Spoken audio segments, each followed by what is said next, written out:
Bismillahirrahmanirrahim. Assalamualaikum warahmatullahi wabarakatuh. Innal hamdalillah nahmaduhu wa nasta'inuhu wa nastaghfiruh wa na'udzu billahi min shururi anfusina wa min sayyiati a'malina. May yahdihillahu fala mudhillalah wa may yudlilhu fala hadiyalah. Asyhadu an la ilaha illallah wahdahu la syarikalah wa asyhadu anna Muhammadan abduhu wa rasuluh la nabiyya wa la rasula ba'dah. Alhamdulillah rabbil alamin, pada kesempatan malam hari ini kita melanjutkan kembali workshop kepenulisan. Setelah kemarin kita membahas terkait dengan paragraf yang baik dan benar, kemudian workshop kedua kita membahas terkait dengan paragraf yang sistemis dan argumentatif. Dan keduanya sudah bisa kita saksikan juga recordingnya di YouTube IPM TV. Kemudian pada kesempatan yang mulia ini kita akan bersama-sama membahas terkait dengan menulis jurnal ilmiah.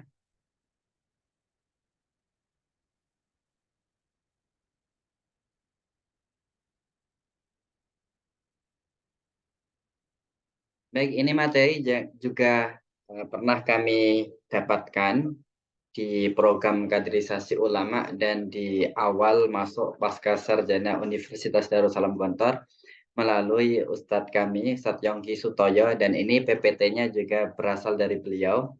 Kami meminjam PPT beliau dan ada sedikit tambahan-tambahan dari kami. Kami ucapkan jazakumullah khairan kepada beliau Ustadz Yongki Sutoyo. Semoga kuliah S3 di Universitas Darussalam Gontornya Allah mudahkan. Amin ya rabbal alamin. Baik, kita akan membahas terkait dengan menulis jurnal ilmiah. Ini sangat penting karena jurnal ilmiah ini yang pertama urgensinya bagi kita adalah untuk dakwah Islam kepada akademisi. Bagaimana tidak, bahwa jurnal ini menjadi referensi pokok bagi para mahasiswa, di mana seorang ataupun seorang muslim ya yang memiliki pandangan yang benar ini yang mereka yang paling layak untuk menulis. Sehingga tulisannya ini benar, sesuai dengan keinginan Islam dan menjadi rujukan banyak orang. Kalau tidak, maka tulisan-tulisan yang berbau liberal, tulisan-tulisan yang sekuler, tulisan-tulisan yang tidak benar, yang ini kemudian merajalela. Kaum muslimin yang dirahmati Allah Subhanahu wa taala. Kemudian yang kedua, bahwa menulis jurnal ini penting bagi seorang dosen untuk penambahan nilai sehingga mempermudah bagi dosen ini untuk naik pangkat dari pertama asisten ahli menuju lektor, lektor kepala hingga profesor. Kemudian selain itu juga jurnal ini menjadi syarat kelulusan perguruan tinggi tertentu. Dan di antara perguruan tinggi juga ada yang menjadikan jurnal ini sebagai pengganti dari skripsi maupun tesis. Tentu ini kabar gembira bagi kita manakala kita mempelajari jurnal. Dari berbagai sisi tadi, sisi dari dakwahnya, di mana jurnal ini merupakan rujukan utama bagi para mahasiswa, bagi mereka kalangan akademisi, juga untuk kenaikan pangkat karir seorang dosen, kemudian menjadi syarat kelulusan mahasiswa, dan ada juga yang menjadikan jurnal ini sebagai alternatif dari skripsi maupun tesis, sehingga mereka tidak perlu mensidangkan skripsi ataupun tesis karena telah terbit tulisannya di jurnal. Kaum muslimin yang dirahmati Allah Subhanahu wa taala, kita masuk pada pembahasan. Ini kami turunkan dulu. Oke, ada 6 langkah menulis jurnal ilmiah. Pra penulisannya, ini 6 langkah ini sangat penting untuk kita telaah bersama.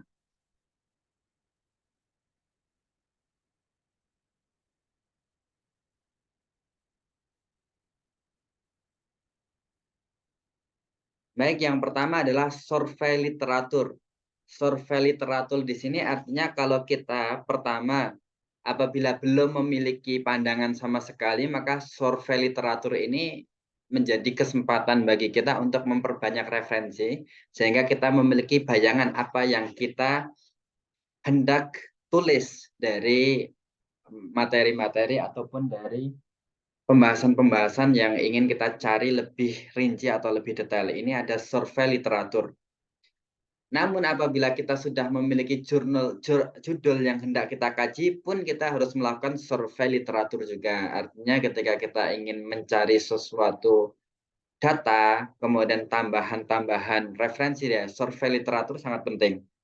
Jika kita sudah memiliki misalnya judul tertentu, ini pun kita harus juga melakukan survei literatur agar tulisan yang kita cari ini, tulisan yang kita buat ini ada sisi kebaruannya dan juga ada sisi yang menarik untuk terus kita kaji.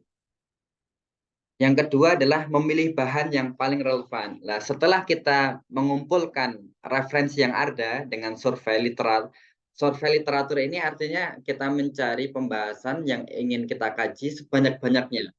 Baik dari misalnya dari jurnal, dari skripsi, tesis, disertasi, dan lain sebagainya, itu kita cari sebanyak-banyaknya. Kemudian yang kedua adalah memilih bahan yang relevan. Nah, manakala kita sudah mendapatkan judul, mendapatkan apa yang ingin kita kaji, ya kita pilih dari literatur yang banyak tadi, yang sudah kita petakan tadi, bahan-bahan yang paling relevan terkait dengan kajian yang kita tulis. Jadi yang pertama ini secara umum, jadi kalau kita membahas misalnya Islamisasi ilmu pengetahuan ala atas, maka kita cari semua artikel yang berbicara hal itu, baik itu jurnal, kemudian skripsi, tesis, disertasi, kita cari semuanya. Kemudian tahap kedua adalah memilih bahan yang paling relevan. Karena di antara bahan-bahan yang kita cari tadi, yang kita kumpulkan, misalnya satu folder ini, kita pisah lagi dengan folder yang kedua, yaitu yang memiliki bahan yang paling relevan dengan apa yang hendak kita tulis. Karena memang nanti misalnya kita mendapatkan 100 referensi terkait, mungkin nanti yang paling relevan itu hanya 10 atau 15. Lah yang 10 atau 15 inilah kita sendirikan menjadi bahan yang paling relevan untuk mendukung kajian kita ataupun untuk melihat kerangka tulisan yang hendak kita tulis. Kemudian membaca intensif. Setelah kita memilih bahan yang paling relevan ini, kita baca secara intensif. Kalau tadi yang pertama tadi cukup kita lihat saja secara sekilas, misalnya abstraknya ataupun kerangkanya seperti apa, ataupun kesimpulannya seperti apa, baru masuk tahap kedua adalah memilih bahan yang paling relevan. Tahap berikutnya adalah membaca intensif dari bahan yang paling relevan tadi. Jadi kita baca bahan tersebut secara intensif. Kemudian yang keempat kita mulai menulis. Nah, kita mulai menulis draft pertama, artinya ya kita mulai untuk menulis dari apa yang tadi kita pilih menjadi bahan paling relevan, kita baca intensif, kemudian kita mulai menulis. Ini bisa kita mulai dari kerangkanya dulu, kita meminjam kerangka dari bahan yang paling relevan tadi misalnya. Karena tadi ada yang relevan dengan pembahasan kita mencoba melihat, oh ternyata yang ataupun tulisan yang pernah termuat itu seperti inilah. Kita bisa meminjam kerangka dari tulisan tersebut. Kemudian berikutnya tulis pendahuluan dan kesimpulan. Nah, setelah kita menulis draft pertama ini berupa outline dan lain sebagainya, kita mulai menulis pendahuluan. Dan boleh juga menulis kesimpulan, karena nanti pendahuluan dan kesimpulan ini sinkron. Tetapi jika kesimpulan belum, boleh, yang penting kita tulis dulu, mencoba menulis pendahuluannya. Karena dari pendahuluan ini nanti kan ada tesis statement, yang dari tesis statement ini akan dikembangkan lagi menjadi badan jurnal yang ingin kita tulis seperti itu. Kemudian berikutnya adalah menulis isi draft kedua. Menulis isi draft kedua ini adalah kesempurnaan. Artinya benar-benar kita menulis adalah di hal yang ini, di menulis isi draft kedua ini. Inilah 6 langkah yang perlu kita tempuh sebelum kita menulis. Sehingga tulisan kita ini ya memiliki kebaruan, tulisan kita ini memiliki referensi yang memadai, dan semakin banyak kita mendapati literatur yang berbicara hal itu, berarti semakin menunjukkan bahwa kajian kita ini memang sangat diminati. Justru itu baik. Berbeda jika tidak ada referensi sama sekali, maka justru itu menjadi asing karena bisa jadi itu tidak dianggap masalah atau itu tidak menarik bagi kalangan akademisi seperti itu. Baik, yang pertama tadi survei literatur. Survei literatur ini yang pertama adalah literatur bisa berupa buku, jurnal, proseding, kamus, ensiklopedi, majalah, ataupun surat kabar.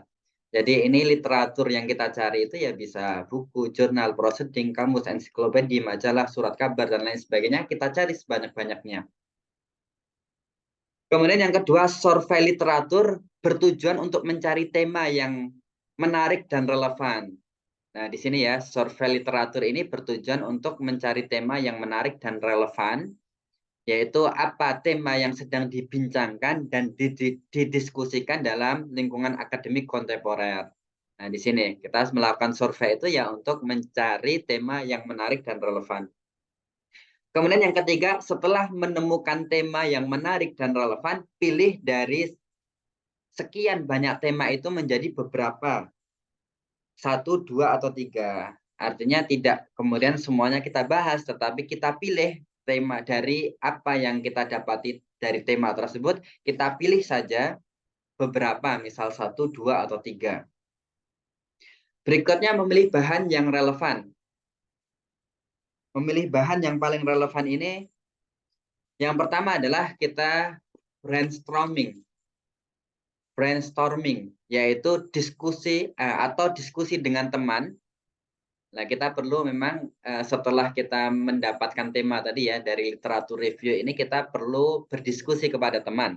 Lebih banyak peserta diskusi lebih baik. Nah, di sini sharing kegelisahan akademik, kemudian yang lain memberi tanggapan. Nah, artinya ya jangan kemudian kita setelah mendapatkan tema ini tidak berdiskusi kepada orang lain, karena bisa jadi ketika kita diskusi dengan orang lain, kita akan mendapati fakta-fakta menarik, misalnya mungkin bahwa ternyata hal itu sudah tidak relevan ataupun ternyata hal itu sudah usang dan lain sebagainya. Dan kita juga bisa mengetahui sejauh mana argumentasi kita gitu dalam mempertahankan tema tersebut. Nah, ini dengan kita berdiskusi dengan orang lain.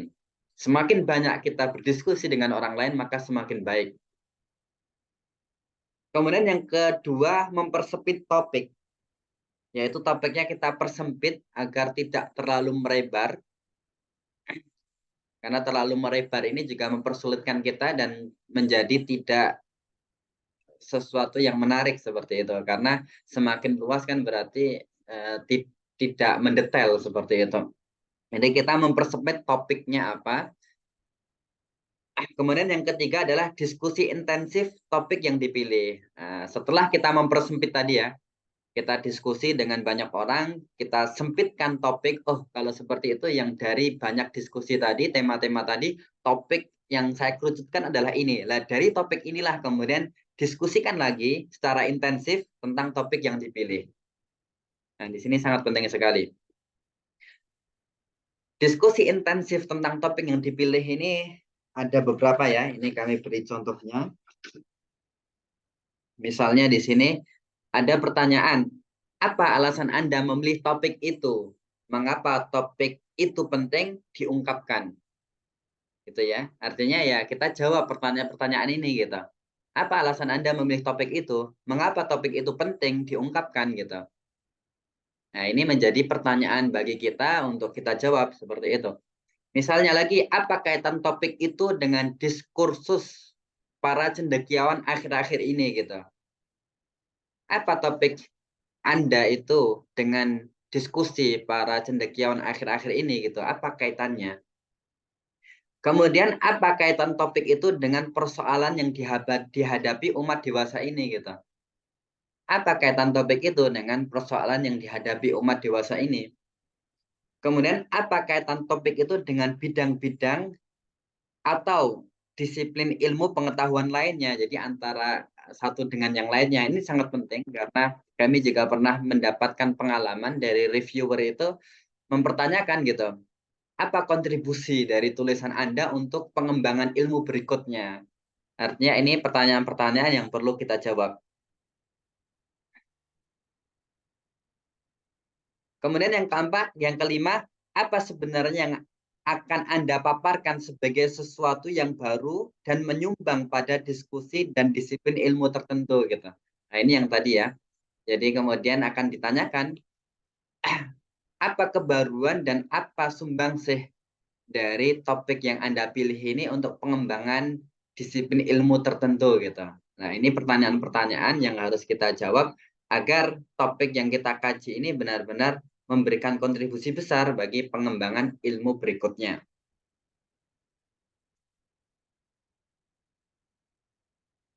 Kemudian membaca intensif.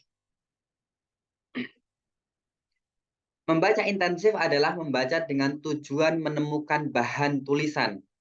Oleh karenanya pada saat membaca buku, jurnal, dan lain sebagainya, lakukan hal berikut ini. Jadi untuk agar kita mampu membaca intensif, kita bisa melakukan beberapa hal ini. Pertama adalah meringkas.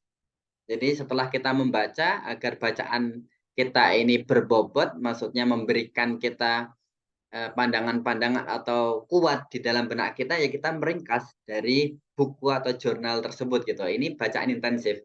Bacaan intensif ini kan berarti tahap ketiga kan tadi. Setelah literatur review, kemudian setelah itu memilih bahan yang relevan, baru bahan yang relevan itu kita baca secara intensif. Nah, membaca secara intensif ini yang pertama adalah meringkas. Kemudian membuat kutipan, jadi kita membuat kutipan, misalnya ada kutipan-kutipan penting, itu kita ambil kutipan tersebut. Karena justru ini menjadi kekuatan bagi kita, tulisan kita, orisinalitasnya, dan benar-benar merupakan kutipan dari buku yang kita baca. Walaupun itu misalnya bahasa Arab, bahasa Inggris, ya kita kutip. Karena nanti kutip itu nanti ada kutipan langsung, ataupun kutipan tidak langsung, atau paraphrase, atau summary. Jadi misalnya kita memahami dulu dari kutipan itu, baru kita paraphrase. Nah, ini menjadi kutipan tidak langsung. Dan membuat footnote. Nah, ini penting ya. Artinya membaca intensif itu ya dengan seperti ini, dengan meringkas, dengan membuat kutipan, baik kutipan langsung atau tidak langsung, atau membaca footnote.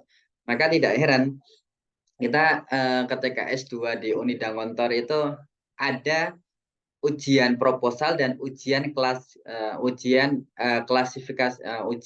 kualifikasi gitu. Kualifikasi ini artinya ujian dari footnote-footnote ataupun kutipan-kutipan baik langsung atau tidak langsung dari apa yang kita baca.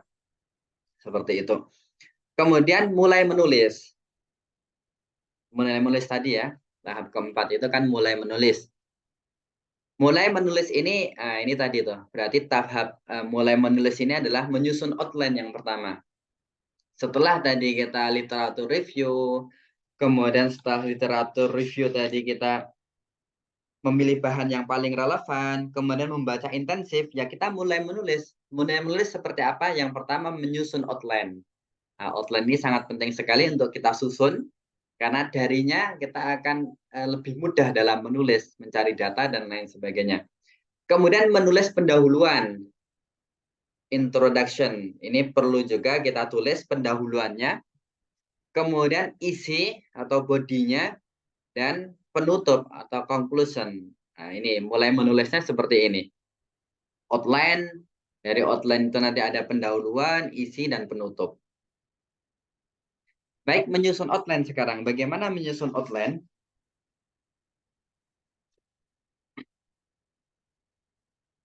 Nah, menyusun outline ini seperti ini ya, bisa kita lihat. Pendahuluan itu sekitar 10 hingga 20% saja gitu. Kemudian isinya itu 60 hingga 80%. Bisa terdiri dari beberapa paragraf gitu.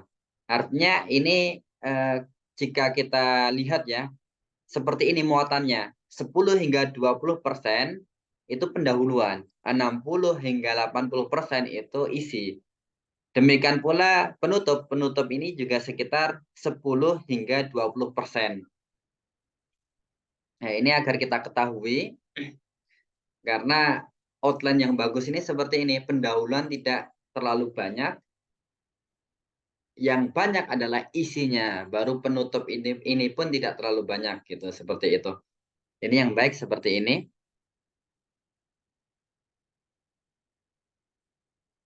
Kemudian menyusun outline ini perlu kita ketahui bersama. Kalau tadi secara gambaran besarnya seperti itu, ini lebih rinci.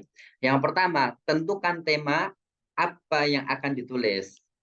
Temanya apa? Kemudian setelah kita menemukan temanya tadi, karena ada proses-proses tadi kita jalani, undang kehadiran ide dengan membuka pikiran terhadap semua ide yang datang, jangan pernah membatasi. Artinya semua ide itu ya kita ambil semua dulu gitu, tidak kita batasi gitu. Baru tahap yang ketiga, segera tulis ide-ide tersebut ke atas kertas.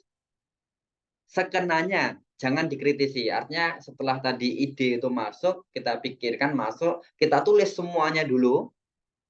Kemudian tahap keempatnya inilah baru amati dan seleksi ide-ide itu. Kemudian buat kategorisasi gitu. Artinya tadi kita amati, kemudian kita seleksi lagi ide-ide yang relevan, yang kita tulis tadi mungkin ada yang tidak relevan, kita buang. Kemudian yang relevan itu kita buat kategorisasi. Misalnya kategorisasi ini misalnya masuk, oh ini masuk bagian ontologi, ini masuk bagian epistemologi, ini bagian aksiologi atau seperti apa kita buat kategorisasinya. Kemudian yang kelima, susun ide-ide yang telah dikategorisasi itu secara sistematis. Nah, kita kemudian menyusun ide-idenya secara sistematis gitu. Baru yang keenam, kembangkan setiap ide utama dengan kalimat-kalimat penjelas dan pelengkap. Nah, setelah kita mendapatkan ide-ide utama tadi, nanti kita kembangkan dengan kalimat penjelas dan pelengkapnya gitu. Ini menyusun outline. Contoh outline, ini ada contohnya. Nah, ini contoh artikel ya dari Ustadz kami, Ustadz Yongki Sutoyo. Beliau mentor PKU yang sekarang lanjut S3. Beliau menjelaskan, misalnya di sini, peran bahasa dalam proses Islamisasi, kajian atas pemikiran al-atas. Gitu. Outline-nya adalah seperti ini, abstrak. Abstrak ini nanti bisa dibuat di akhir ya, karena penjelasan nanti juga kita di akhir. Pendahuluan, ini pendahuluan karena jurnal itu pasti ada pendahuluannya. Kemudian sekularisasi bahasa. Nah, karena menjadi problem utama dari proses Islamisasi ini adalah sekularisasi bahasa gitu.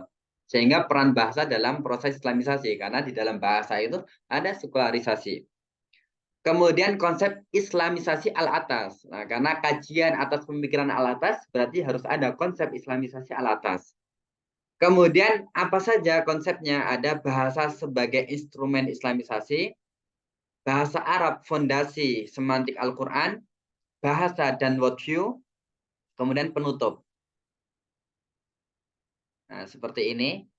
Ini contoh dari abstraknya. Nanti kita bedah ya. Kita bedah apakah sudah sesuai atau belum. Nah, ini bisa dilihat terlebih dahulu karena ini kita agak terganggu dengan ini ya, dengan zoom-nya ya, dengan pengaturan zoom-nya. Bagaimana jika kita bedah? Kita bedah akan seperti ini. Ada dalam judul tadi, peran bahasa dalam proses Islamisasi, kajian atas pemikiran atas, ada 3 poin penting. Ada bahasa, Islamisasi, dan alatas. Nah, kemudian dari bahasa ini, ada apa dengan bahasa? Apa masalahnya? Nah, ini kita bahas di sini, sekularisasi bahasa. Masalahnya adalah adanya sekularisasi bahasa. Kemudian Islamisasi. Apa itu Islamisasi? Kita bahas konsep Islamisasi al-atas. Kemudian al-atas. Bagaimana Islamisasi al-atas? Kita ataskan dulu. Bagaimana Islamisasi al-atas? Seperti apa bahasa dalam pemikiran al-atas? Nah, maka seperti ini. Ini poin analisisnya. Yaitu bahasa sebagai instrumen Islamisasi, bahasa Arab fondasi semantik Al-Quran, bahasa dan worldview. Nah, ini dia. Judul itu seperti itu. Dari judul ini nanti akan muncul pertanyaan. Pertanyaan itu kita jawab, kita bentuk sebagai outline gitu, outline kita gitu. Dan ini sangat maklum kalau kita sering membaca jurnal-jurnal, kita akan mendapati seperti itu. Contoh lain, ini contoh dari apa yang pernah kami tulis dan pernah terbit ya. Sebentar ini pengaturannya dulu. Baik, contoh ini di dalam jurnal Imtiaz, jurnal ilmu keislaman, Setai Muhammadiyah Probolinggo. Saya pernah nulis di sini, ini Sinta 5, saya menulis tentang Islamisasi ilmu pengetahuan al-atas, menjawab problematika sekularisasi terhadap ilmu pengetahuan. Mari kita lihat. Nah, ini judulnya seperti ini ya, Islamisasi ilmu pengetahuan al-atas, menjawab problem sekularisme terhadap ilmu pengetahuan. Abstraknya, pendahuluan, kemudian metode penelitian. Lah ini jurnal yang membutuhkan metode penelitian. Kalau tadi yang pertama tadi memang ada ini ya, ada dua sistematika yang sering ditulis di jurnal. Yang pertama adalah tidak menyebutkan metode penelitian di badannya. Jadi metode penelitian hanya cukup disebutkan di abstrak saja. Kalau abstrak harus ada. Tetapi di badannya ini terkadang ada jurnal yang tidak mengharuskan. Artinya setelah pendahuluan langsung menuju pembahasan seperti itu. Tetapi ini contohnya yang membutuhkan metode penelitian. Jadi yang contoh yang pertama tadi itu cukup di abstraknya saja metode penelitiannya. Kalau yang dicontoh di yang tulisan kami yang telah terbit di jurnal Imtiaz ini, pendahuluan metode penelitian, kemudian hasil dan pembahasan. Nah, jika ada metode penelitian, biasanya ada sub berikutnya adalah hasil dan pembahasan. Barulah dari hasil dan pembahasan ini, poin satunya adalah tinjauan umum sekularisme. Tentang apa? Pengertian sekularisme, sejarah sekularisme secara singkat. Nah, di sini poin pentingnya, konsepsi dan problem sekularisme terhadap ilmu pengetahuan. Nanti kita akan bedah ya, karena adanya sekularisme terhadap ilmu pengetahuan inilah yang kemudian menjadikan Islamisasi ini sangat penting gitu. Baru kemudian Islamisasi ilmu pengetahuan ala atas. Kemudian analisisnya di sini yaitu menjawab problem sekularisme. Artinya Islamisasi ala atas ini untuk menjawab problem sekularisme terhadap ilmu pengetahuan. Baru kemudian penutup. Mari kita analisis coba ya. Kita bedah outline ini. Ini yang sudah pernah terbit di Sinta 5. Nah, pembahasannya adalah seperti ini. Pertama adalah problem sekularisme terhadap ilmu pengetahuan. Akan muncul pertanyaan apa itu sekularisme, bagaimana secara singkatnya, apa yang paling penting di sini, apa pengaruhnya terhadap ilmu pengetahuan gitu. Lah dikatakan problem apa sih sebenarnya problemnya terhadap ilmu pengetahuan gitu. Maka di sini saya menjawab adanya pengertian sekularisme, secara sekularisme secara singkat, konsepsi dan problem sekularisme terhadap ilmu pengetahuan. Berikutnya, Islamisasi ilmu pengetahuan al atas. Bagaimana Islamisasi al atas gitu atau bagaimana Islamisasi pengetahuan al atas? Ini pembahasan Islamisasi ilmu pengetahuan al atas. Kemudian berikutnya menjawab. Nah, menjawabnya inilah masuk analisis, yaitu analisis menjawab problem sekularisme dengan Islamisasi ilmu pengetahuan al atas. Nah, ini abstrak, jika kita bedah adalah seperti ini isinya. Contoh berikutnya, ini contoh outline lagi agar mempermudahkan kita ya. Nah, ini contoh tulisan kami yang pernah terbit di Sinta 2 di jurnal Al-Ahkam milik Uin Wali Songo, ini Sinta 2 ya, terkait dengan nilai-nilai maqasid syariah dalam konsep khilafah al-Mawardi. Maqasid syariah values in Mawardi's concept of the Caliphate. Mari kita lihat outline-nya terlebih dahulu. Ini sudah terbit di Sinta 2 ya.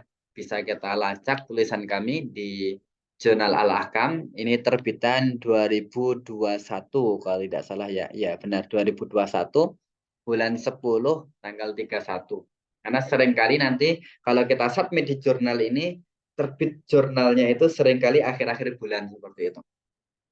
Kita lihat dulu outline-nya, abstrak, kemudian introduce atau pendahuluan, kemudian biografi dan situasi politik di era Al-Mawardi. Ini untuk menemukan ini ya, genealogi pemikirannya seperti itu. Kemudian Al-Mawardi concept of Khalifat. Jadi konsep khalifah Mawardi itu seperti apa gitu. Nanti kita petakan konsepnya seperti ini, ada beberapa poin. Kemudian sebelum masuk analisis, kita paparkan Al-Mawardi dan Maqasidus Syariah. Karena ternyata Al-Mawardi ini sangat dekat juga dengan Maqasidus Syariah. Sampai ada peneliti, ini peneliti di luar negeri ya, mengarang kitab yang berjudul Maqasidus Syariah Inda Al-Mawardi. Artinya Al-Mawardi ini memiliki kaitan juga dalam Maqasidus Syariah. Nah, ini yang menjadi jembatan kami sebenarnya untuk membahas nilai-nilai Maqasidus Syariah dalam konsep khilafah Al-Mawardi. Baru kemudian analisisnya, yaitu analysis of Maqasidus Syariah values in Mawardi's concept of Khalifat. Nah, ini analisisnya di sini, baru kemudian penutup. Nah, seperti ini bisa kita lihat. Kemudian mari kita bedah bersama, membedah outline ya. Yang pertama Al-Mawardi, maka ada genealogi pemikiran politik Al-Mawardi. Nah, kita tunjukkan di biografi dan situasi politik di era Mawardi. Kemudian konsep khalifahnya seperti apa? Konsep khilafahnya ini, Al-Mawardi's concept of khalifat. Kemudian setelah itu Maqasidus Syariah terkait dengan Al-Mawardi dan juga nilai-nilainya seperti apa. Maka akan ada dua di sini. Pertama, Al-Mawardi dan Maqasidus Syariah itu seperti apa, dan analisisnya.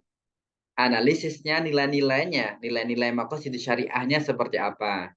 Nah, ini apabila kita bedah outline-nya seperti ini, dan ini sudah terbit di sila 2, alhamdulillah. Nah, kemudian berikutnya adalah membuat pendahuluan.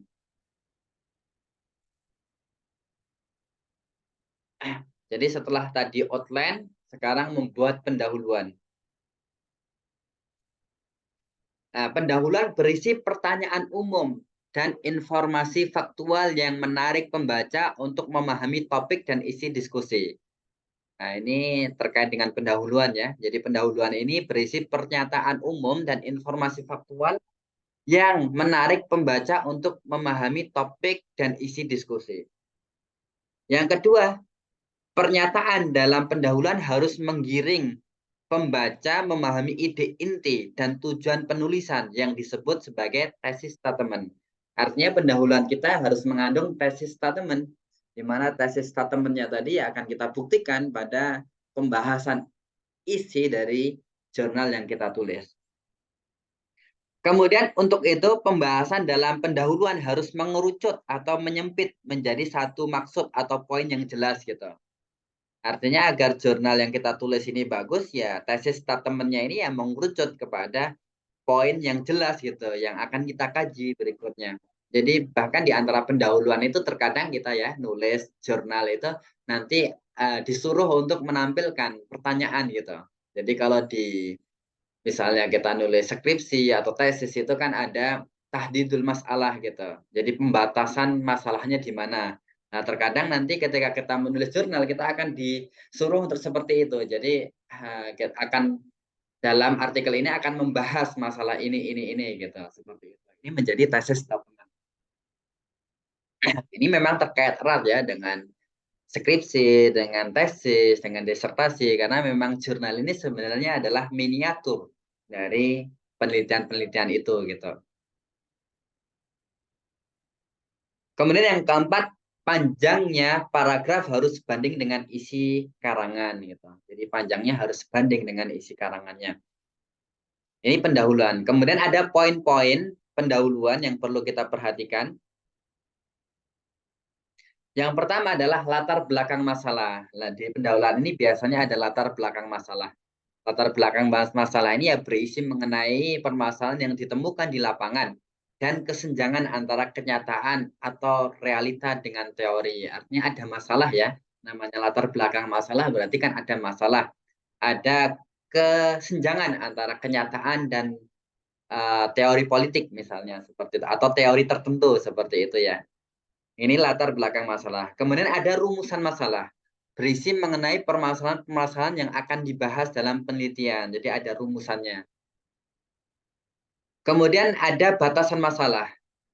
Jadi agar masalahnya itu tidak melebar dan kajian tidak melebar, perlu ada batas masalah. Berisi mengenai batasan-batasan permasalahan yang ingin dibahas sehingga cakupan bahasan tidak meluas dan tetap relevan. Ini yang tadi kami jelaskan. Terkadang kan kalau kita menulis skripsi, tesis, itu kan nanti ada tahdidul masalah gitu.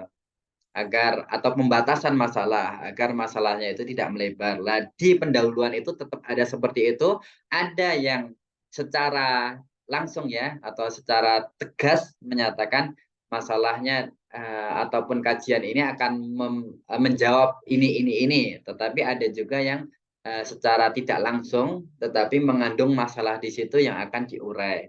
Ini dua-duanya bisa seperti itu. Kemudian yang keempat, tujuan penelitian. Nah, ini ada tujuannya di dalam pendahuluan ini. Berisi tentang kalimat-kalimat pernyataan yang mengacu pada pertanyaan rumusan masalah gitu. Artinya ada tujuannya. Tujuannya penulisan ini adalah membuktikan misalnya membuktikan batasan atau rumusan masalah-masalah yang telah terurai tadi berdasarkan latar belakang yang ada gitu. Kemudian adanya hipotesis, yaitu pernyataan yang akan diuji dan dibuktikan kebenarannya dalam penelitian. Jadi ada di dalam pendahuluan ini mengandung hipotesis ya atau pernyataan yang akan diuji dan dibuktikan kebenarannya dalam penelitian gitu. Kalau ada masalah di situ kemudian kita ingin mengurainya ya berarti itu ada hipotesis kan untuk untuk membuktikan nanti apakah benar atau apakah salah atau apakah itu problem dan lain sebagainya. Ini terkait dengan poin-poin dalam pendahuluan. Berikutnya adalah contoh pendahuluan. Ini contoh pendahuluan yang beliau buat ya. Baik, bisa kita lihat. Pada tahun-tahun terakhir ini, realisme saintifik dan kritis juga berbagai bentuk. Anti-realisme merupakan topik perdebatan yang hangat gitu.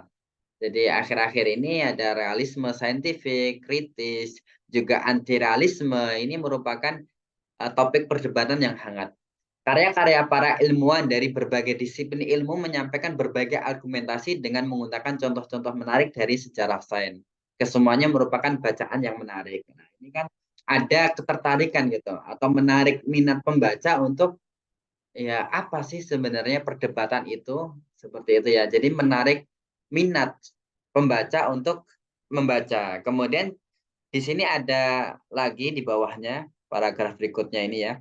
Tujuan utama dari kajian ini adalah untuk menyoroti salah satu gambaran dari perdebatan itu dan menjelaskannya dengan sedemikian rupa sehingga dapat memberi pencerahan pada keseluruhan isu gitu. Artinya ini ada tesis statement gitu. Tujuannya seperti ini yaitu untuk menyoroti salah satu gambaran dari perdebatan itu dan menjelaskannya dengan sedemikian rupa sehingga dapat memberi pencerahan pada keseluruhan isu. Di sini kan berarti ada tesis statement yang akan nanti dibuktikan melalui isi dari jurnal yang kita buat. Nah, ini contoh pendahuluan. Kemudian isi makalah. Nah, ini kita membahas isi makalah ya. Setelah tadi berarti poin A tadi kan kita menyusun outline, setelah menyusun outline, kemudian poin B tadi kita membuat pendahuluan, maka poin C ini adalah kita menulis isi makalah. Menulis isi makalah ini kita lihat bersama ya. Pertama adalah ide-ide dan isu-isu kunci dalam pendahuluan dikembangkan dalam isi kerangka. Artinya tadi pendahuluan yang telah kita buat, ide-idenya atau isu-isu kuncinya dalam pendahuluan tadi dikembangkan dalam isi kerangka. Kembangkan dalam isi kerangka. Sebentar ini. Oke. Kemudian yang kedua adalah ide itu disusun secara logis dan koheren. Koheren ini berarti saling terpaut ya. Jadi ide-ide itu yang di dalam pendahuluan tadi, pada dalam pendahuluan tadi kan ada ide-ide atau isu-isu kuncinya kita kembangkan dalam isi kerangka dan ditulis, disusun secara logis dan koheren. Ini di dalam isi makalah. Kemudian isi harus sejalan dengan tujuan sehingga pembaca dapat mengikuti dengan mudah. Yang keempat, hubungan antara paragraf dalam isi harus mudah ditangkap pembaca gitu. Jadi hubungan antara paragraf dengan paragraf berikutnya dalam isi ini harus mudah ditangkap oleh pembaca. Agar paragraf itu baik kan kemarin sudah kita bahas bersama bisa dirujuk kembali. Kemudian yang kelima, satu paragraf hanya mengandung satu ide. Nah, ini juga kemarin sudah kita bahas ya, bagaimana membuat paragraf yang baik dan benar, bagaimana membuat paragraf yang sistematis dan argumentatif. Ini bisa dirujuk kembali di dalam YouTube IBM TV. Kemudian yang keenam, setiap ide dalam paragraf, ini kita ataskan terlebih dahulu. Setiap ide dalam paragraf harus disampaikan secara jelas dan didukung oleh argumentasi. Nah, ini tadi adanya supporting sentence sehingga ide ataupun gagasan di dalam paragraf itu dapat disampaikan secara jelas dan didukung oleh argumentasi dari berbagai literasi seperti itu. Ini bisa dirujuk di makalah ataupun di ini ya di pematerian atau di pemateri sebelumnya gitu di workshop yang ke-1 dan kedua. Kemudian berikutnya, nah di sini ada kesatuan ya. Nah, di sini tadi ya, ringkasan dari poin A, B, C tadi kan. Ketika di pendahuluan itu kan tadi ada tesis statement. Misalnya tesis statementnya atau ide pengontrolnya adalah A, B, C, dan D gitu. Ini di dalam pendahuluan gitu. Maka subjudulnya nanti A, ada kalimat topik A gitu. Nah, ini catatan dulu ya. A, B, C bisa langsung atau tidak langsung atau hipotesis. Kemudian sub-sub paragraf berikutnya atau subjudul ya, subjudul berikutnya itu menjelaskan tesis statement yang ada di pendahuluan tadi gitu atau ide pengontrol, isu-isu kunci, kata-kata kunci yang ada di pendahuluan tadi dijabarkan di subjudul. Misalnya subjudul A, ada kalimat topik A, ini kita jelaskan. Kemudian subjudul B ada kalimat topik B, kata kunci di B ini kita jelaskan, dan C juga kita jelaskan di situ. Kemudian kita dukung dengan pendukung-pendukung, ditambah literatur, artinya ada referensi-referensi. Demikian pula subjudul C, kalimat topik, kemudian D ya, kalimat topik dari D, topik statementnya, itu pun nanti didukung dengan pendukung, dan terakhir adalah kesimpulan. Kesimpulan ini pun nanti kembali lagi menghimpun A, B, C, dan D gitu. Nah, ini sangat penting sekali kesatuan makalah atau kesatuan tulisan. Setelah tadi kita membahas pendahuluan, kemudian membahas terkait dengan isi, kemudian kita membahas poin C tadi, pendahuluan, isi makalah ya. Berarti poin A tadi kita membahas, ini kita agak kembali dulu sebentar. Tadi menyusun outline, kemudian pendahuluan, isi. Isi inilah kita mengembangkan dari pendahuluan atau tesis statement. Kemudian ini ada catatan dulu. Kita perlu membuat memo atau catatan quotasi. Quotasi ini atas referensi yang kita baca kan. Referensi yang kita baca ini kita membuat memo atau catatan quotes dari buku-buku yang kita baca. Misalnya peradaban Islam adalah peradaban yang dibangun berdasarkan pemahaman terhadap wahyu dan dikembangkan oleh suatu tradisi intelektual yang kokoh. Ini kan nanti bisa kita menjadikan referensi baik dikutip secara langsung seperti ini ataupun kita ambil kita paraphrase dan kita ambil referensinya dari Islamic Civilization-nya al-atas seperti itu. Nah, kemudian membuat kesimpulan.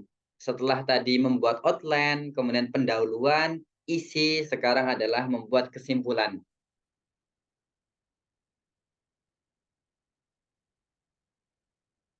Pertama adalah kita perlu summary dari paragraf sebelumnya tanpa melakukan pengulangan. Yaitu kita kembali meringkas dari paragraf sebelumnya tanpa melakukan pengulangan gitu. Kemudian summary bisa dilakukan dengan melakukan kategorisasi. Artinya apa yang telah kita bahas tadi kita kategorisasikan. Atau yang ketiga membuat penegasan dari tesis statement yang telah ada di pendahuluan gitu. Jadi dalam kesimpulannya kita membuat penegasan dari tesis statement yang telah ada di pendahuluan. Kemudian yang keempat, kesimpulan adalah jawaban dari hipotesis yang ada di pendahuluan. Artinya tadi ya, sebagaimana bagan tadi, apa yang ingin kita bahas itu juga nanti ada di kesimpulan seperti itu dari tesis statement yang ada di pendahuluan.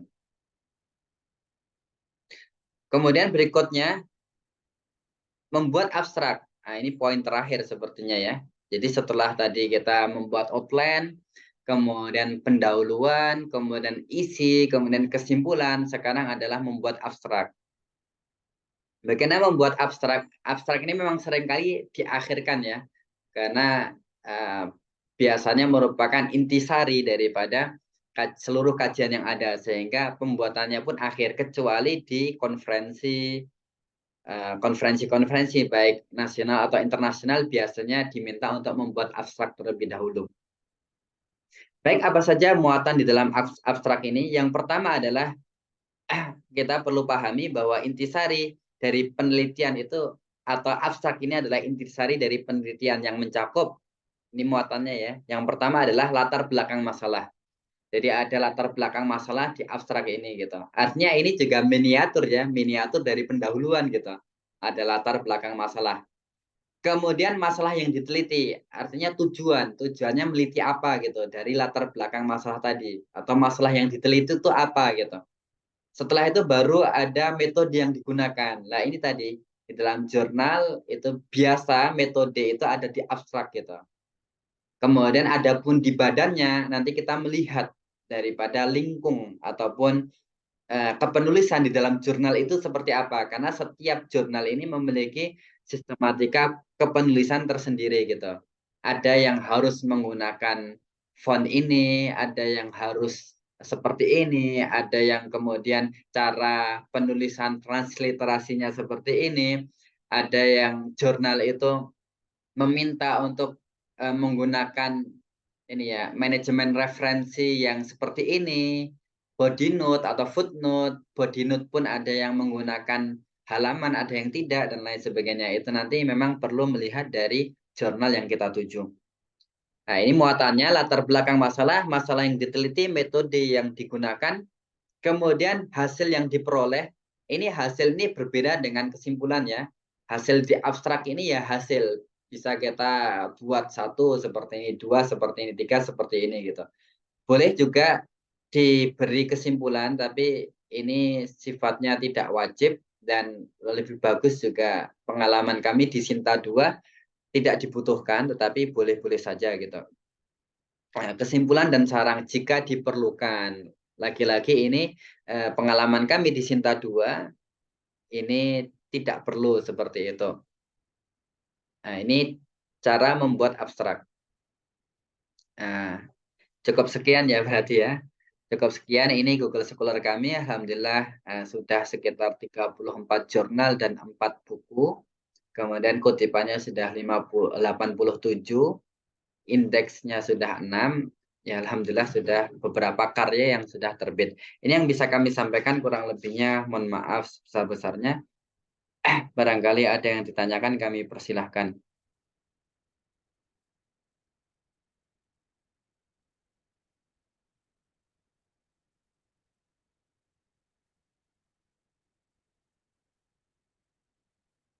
Monggo barangkali ada yang ingin ditanyakan terkait dengan materi yang pernah ya, atau yang tadi kita sampaikan ya.